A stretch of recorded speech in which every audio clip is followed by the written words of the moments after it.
안녕하세요. 상상대로 서울 대학생응원단 세이더스크루 팀의 이민희입니다. 대학생응원단은 상상대로 서울에 올라오는 다양한 시민 제안을 더 많은 시민에게 알려주는 활동을 하고 있어요. 오늘은 서울을 위해 나도 제안할 수 있을까 고민하는 여러분을 위해 전문가가 추천하는 꿀팁 알려드릴게요.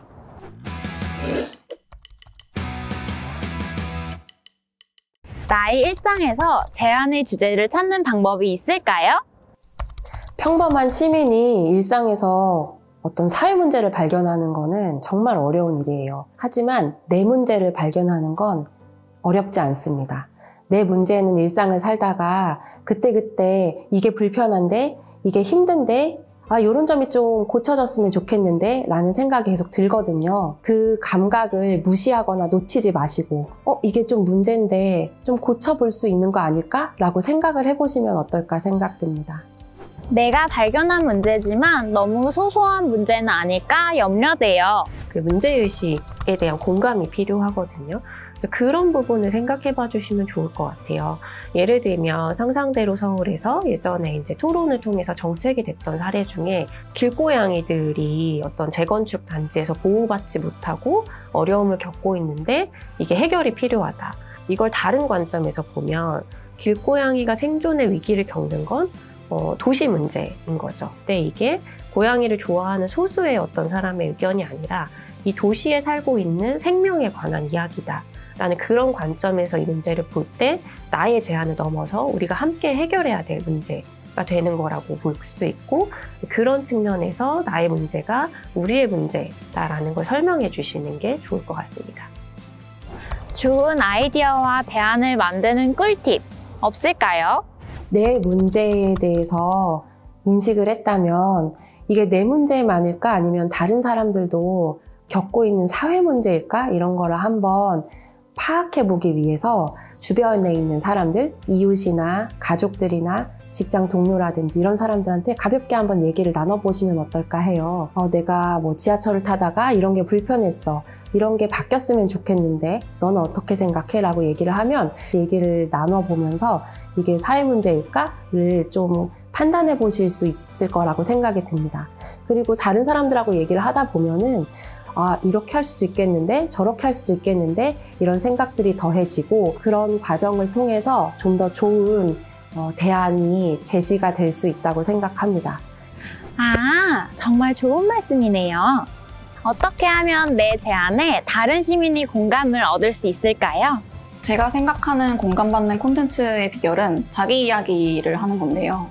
저는 이제 아무래도 기후위기나 페미니즘이나 비거니즘 같이 다소 예민한 문제를 이야기하다 보니까 사람들로 하여금 불편함이나 불쾌감을 줄 수 있었어요. 그래서 예를 들면 서울에서 비건으로 살아간다는 게 어떻게 되는가, 얼마나 힘든가 그런 글을 썼더니 사람들이 생각보다 되게 반응이 괜찮더라고요. 댓글로 이제 자기들도 그런 경험이 있었다. 되게 좀 그때 불편했는데 이걸로 좀 공론화가 돼서 좀 많이 알려졌으면 좋겠다. 이런 반응을 남겨주셔서 되게 그때 좀 좋다. 이거 되는구나. 이런 생각이 들어서 결국에는 자기 이야기를 콘텐츠로 만드는 것이 사람들로 하여금 공감받고 더 많은 댓글을 받을 수 있는 그런 콘텐츠가 비결이 아닌가? 이런 생각이 듭니다.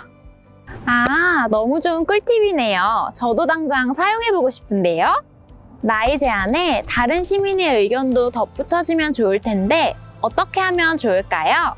네, 저는 제안을 서울시나 공무원이 아니라 동료 시민들, 같이 우리 일상을 누리는 서울 시민들에게 제안을 한다고 생각하고 글을 써보시면 좋겠어요.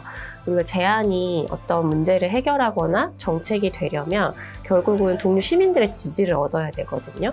이제 그렇게 생각할 때 나는 이런 불편함이 있는데 혹시 여러분도 이런 경험이 있으시면 얘기해달라.